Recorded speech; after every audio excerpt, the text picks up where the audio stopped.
Hi guys, and welcome to another episode of Kabir Considers. In this video, I'm going to react to why Russia cannot stop the US's weapons. Now, this is going to be a very interesting video. I've been following the conflict in Ukraine, the war in Ukraine very, very closely. My opinion is this thing it's not going to end anytime soon. I think this could go on for at least minimum another year. It's going to become, well, to be fair, it is already a war of attrition. You know, who's going to run out of ammunition, of weapons first? If the West continues to help and assist Ukraine, then this thing is just going to go on and on and on. It's weird because Russia is obviously very, very isolated now on the world stage. And prior to this conflict, China, and Russia seem to have, quite a good relationship, I think. Whereas now, like, there's rumors of China supplying Russia with weapons, but that would, but by doing that, China would essentially be pitting itself with Russia against the West, which is not something I can see Xi Jinping wanting to do right now, because China's financial situation isn't very strong right now. They're still dealing with the effects of their zero COVID policy. So honestly, this is it's a very interesting thing to observe. A lot of people have been lost. There's been a huge loss of life. I think I heard yesterday that 190,000 Russian soldiers have died already, and the number could be much bigger. This is just confirmed kills.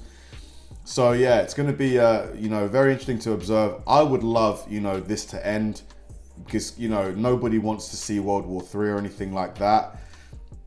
But it's like, it's a difficult one, because why would Ukraine cede territory to Russia? If someone broke into your home, you're not going to say, okay, you can keep the bedroom. Do you know what I mean? You're going to want them gone, aren't you? So yeah, it's going to be very interesting to observe what happens. And the weapons play a huge part. The US is sending its state-of-the-art weapons. So is NATO. The UK, we're sending weapons too. I think we're sending our missile systems. So it's gonna be interesting to learn a little bit more about how these weapons are being so effective. So yeah, let's do it. The U.S. has sent nearly $30 billion worth of aid to Ukraine, with a significant chunk of that being military equipment. The equipment has directly supported the nation's stunning counterattack, with U.S. equipment taking center stage in shaping the battle before it was even launched. Russia is now finding out why the U.S. doesn't have free healthcare. But what equipment has the U.S. sent? And why does it seem like Russia is helpless against it? Javelin. A week after Russia's invasion of Ukraine, there was one name the Russian army and the rest of the world had become very familiar with: Javelin. This premier American anti-tank system first entered service in 1996 when it replaced the M47 Dragon, and has proven absolutely lethal against Russian armor. This is the weapon U.S. infantry would have used themselves in a war with Russia, and its effectiveness is nothing short of terrifying. The weapon consists of two components: the launch tube assembly and the reusable command launch unit. The clue is the brains of the system, and features 4 times magnification at both day and night with its thermal sight. Wow, that's impressive. The fact that it's got that magnification at night as well, the technology behind that must be... This system allows U.S. infantry to no longer be reliant on supporting heavy vehicles for target identification, and the clue can be used by itself even when no more missiles are available to provide infantry with a portable and very capable thermal sight. A 12 times magnification narrow field of view option allows gunners to effectively zoom in on a target and properly identify it. When the gunner is ready to fire, he switches to a seeker FOV mode at 9 times magnification. This is effectively now being fed into the missile guidance unit. With target selected, the gunner squeezes a second button and the missile is on its way to deliver 19 pounds of supersonic tandem charge high explosive American freedom to its target. In order to defeat modern reactive armor, the Javelin missile features 2 warheads that detonate in rapid succession. The first is a smaller charge, which is meant to blow away explosive reactive armor panels being fired up at the missile in an attempt to disrupt it. I wonder how much each of these javelins cost. If I had to guess, each one is probably in the tens of thousands, right? Each one, I'd say. Second shaped charge creates a narrow stream of molten metal that penetrates through tank armor to deliver an extremely emotional event to the crew inside. When targeting armored vehicles, the Javelin switches to top attack mode. in which the missile fires straight up into the air and then comes down directly on the tank's thinner top armor. You've probably seen pictures of Russian tanks with what were termed cope cages. These metal cages were being welded onto Russian tanks at the start of the invasion to protect from anti-tank missiles, and in some cases could actually be effective. However, against modern anti-tank weapons, the cages were simply wasted labor, and as St. Javelin took a horrible toll on Russian tanks, the Russian Ministry of Defense quickly sought out a new solution. Nowadays, you're probably not seeing many of these cages on Russian tanks because A, most Russian tanks are now Ukrainian tanks, and B, they didn't work.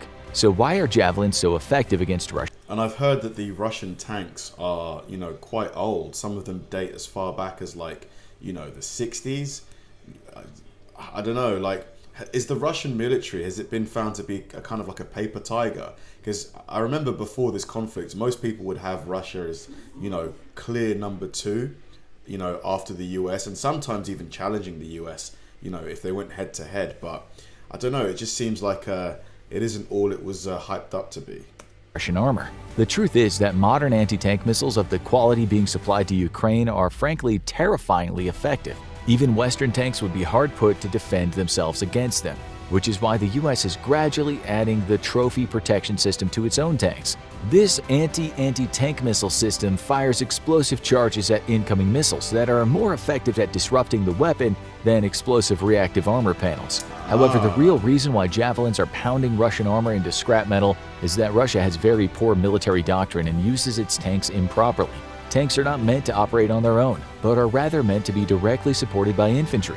Supporting infantry forces are responsible for keeping enemy hunter-killer teams at bay. Yet, the Russian military has routinely shown that it does not operate armor and infantry together well at all.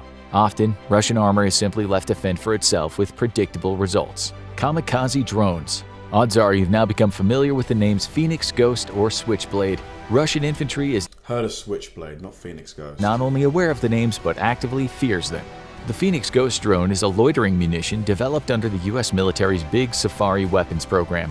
This acquisitions program is meant to rapidly deliver new weapons to meet unexpected or evolving threats, allowing the U.S. military to quickly counter enemy capabilities using pre-existing technology rather than going through a whole development and testing cycle of new tech. To date, the U.S. has sent around 700 of these weapons to Ukraine, with a significant impact on the battlefield. $30 billion is a vast sum of money. You guys watching from the US, are you happy with the amount of money being spent aiding Ukraine? Or, do you think it should be kind of curtailed a little bit, it should be reined in? What do you guys think? Loitering munitions can hover over an area for 6 hours and conduct surveillance at both night and day thanks to its infrared sensors. Once a target has been detected, the drone kamikazes down onto its head with an explosive finale. The drone is great for taking out entrenched infantry, or even lightly armored vehicles such as trucks. The Switchblade is the name most people are familiar with, and has sort of stolen the Phoenix Ghost's thunder. The weapon was conceived by the U.S. Air Force Special Operations Command as a way of rapidly giving infantry a way to provide their own air support in Afghanistan. Traditional air support may not always be available or take time to respond. Plus, it can cause serious collateral damage. The Switchblade 300, however, can be carried by individual soldiers and used for both reconnaissance and attack, dropping down from above directly on an enemy's head. Man, some of the videos I've seen of these drones taking out Russian soldiers just by falling on them, and then you see the detonation. It's honestly frightening, man. It's almost like out of Black Mirror. It's crazy how technology has just completely changed the face of the battlefield. When the weapon was first sent to Afghanistan, it was on a test case basis and in limited numbers. In 2012, U.S. soldiers received 75 Switchblades to try them out in real-world conditions. The result of that test remains classified, but very shortly afterwards, the U.S. Army made a request that the weapon be immediately made available in far greater numbers. Insurgents soon feared it, and U.S. soldiers loved it. Soon after its debut in Afghanistan, the Switchblade was tested from the open bay of an Osprey transport, successfully tracking and impacting its target. This paved the way for a new development between Switchblade manufacturer AeroVironment and Kratos Defense and Security Solutions for a high-speed, long-range unmanned combat air vehicle that could act as a mothership to a host of Switchblade drones. Wow, the man, UCV would be designed to rapidly... Seeing that thing fly above, you know, that big drone and then seeing the little ones fly out. Oh my God. As an enemy fighter, you would be terrified. They deploy an overwhelming number of switchblades in order to overcome enemy defenses. The US has provided over 1,000 of both the anti-personnel and anti-armor version of the Switchblade drone, which Ukraine has used to devastating effectiveness. In response to the overwhelming success of the Switchblade, Russia has announced development of its own loitering munition, the LAOP-500, which it boasts twice as powerful as the Switchblade.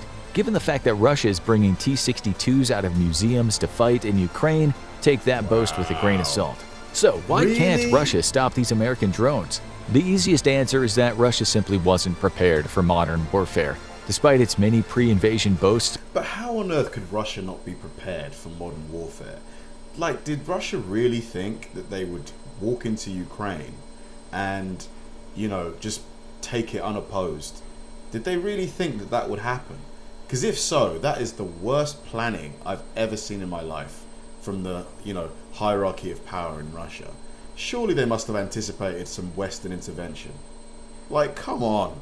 Of being able to take on even the military forces of the US, Russia has proven it simply has no idea how to fight a modern war. It has failed to conduct large-scale combined arms operations and displayed time and again a complete disregard for electronic and signal security. The devastation delivered by Western-provided smart munitions proves that it fundamentally was unprepared for the consequences of a smart battlefield. The hard answer, however, is that nobody is really prepared for the loitering munition threat posed by modern drones. There is simply no way of providing adequate protection to infantry forces from loitering munitions, though the US has been working on the problem for a few years now. Electronic warfare capabilities meant to disrupt drone signals or even shoot them down with electromagnetic pulse weapons are now being seen as integral to the very structure of the traditional American infantry platoon. So, the next time big, tough US infantrymen go to war, expect to see Geek Squad fighting right alongside them, because without electronic warfare support, infantry is too vulnerable in future conflicts.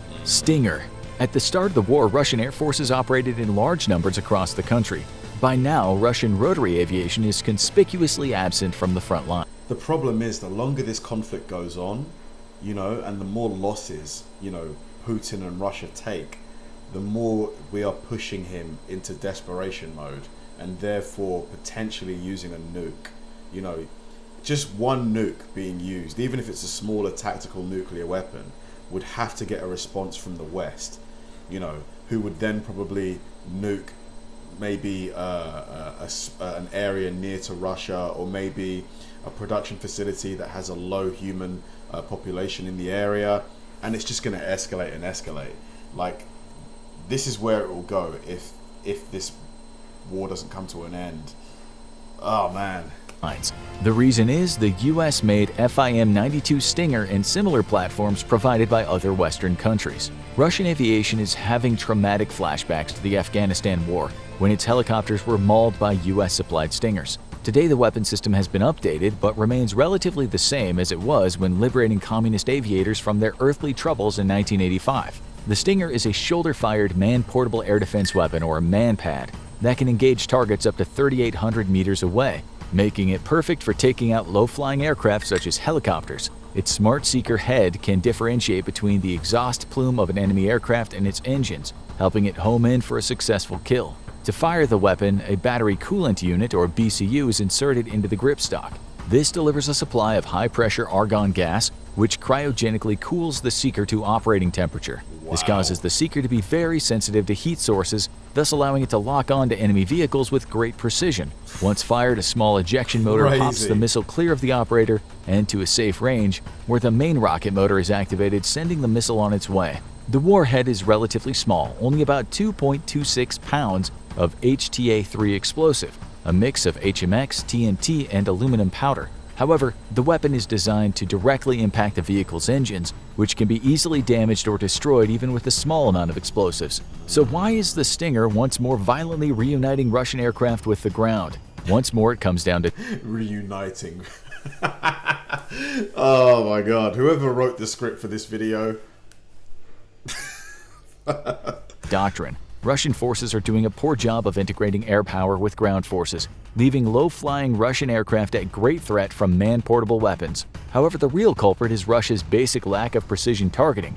Most of its ground attack aircraft lack targeting pods, meaning they have to come in low for any attack to have a large degree of precision. This puts them directly under the threat of the Stinger. HIMARS. We couldn't possibly do an episode on US weapons Russia's having a very bad day with and not mention the vaunted HIMARS system. This thing is not very impressive on paper. The High Mobility Artillery Rocket System is at first glance underpowered rocket artillery. Unlike its more capable cousin, the M270 MLRS, the HIMARS system has half the number of munitions available to it, 6 GMLRS rockets. It's basically just a truck with a single pod of missiles on its back, so why in the world has this weapon single-handedly changed the face of the Ukrainian war? In the early 1990s, the US Army was retooling itself from fighting World War III against the Soviet Union and its allies to the expected Bush Wars of the future, which would feature low-intensity conflict. This meant the Army needed to slim down and start providing weapons that were mobile and flexible, something traditional rocket artillery is not.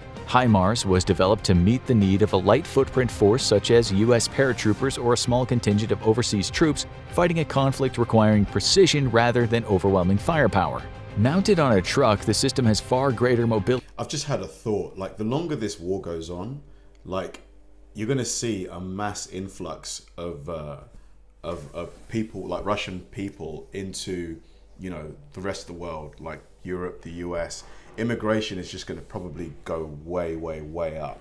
You know, it's just, this is the thing with war. It has so many unintended consequences. Like, you know, obviously gas and electric prices here have skyrocketed. You know, the cost of anything with grain has gone way, way up because I think Ukraine is, I think either the world's first or second largest producer of grain. Yeah, there's going to be consequences for sure. And speed than any of its tracked cousins, and this was a huge draw for a future low-intensity conflict. However, it was exactly this capability that would make HIMARS so valuable to Ukrainian forces. Faced with overwhelming numbers, Ukraine needed a platform that could rapidly deliver a fire mission and then flee before enemy counter-battery fire or air support could respond. Traditional tube artillery would be based around areas in Ukraine, could enact some form of air defense which protected them, but made them very inflexible weapons. HIMARS, however, could quickly drive to a launch site, pop off its missiles, and drive away in minutes, allowing the weapon system to be anywhere it needed to be with short notice. But it's HIMARS's precision and range that makes it truly deadly. Each of the 6 GLMRS rockets have a range of 57 miles and are armed with precision warheads. This gives Ukraine the ability to punch behind enemy lines at targets out of range of traditional tube artillery, which has a range of around a dozen or so miles.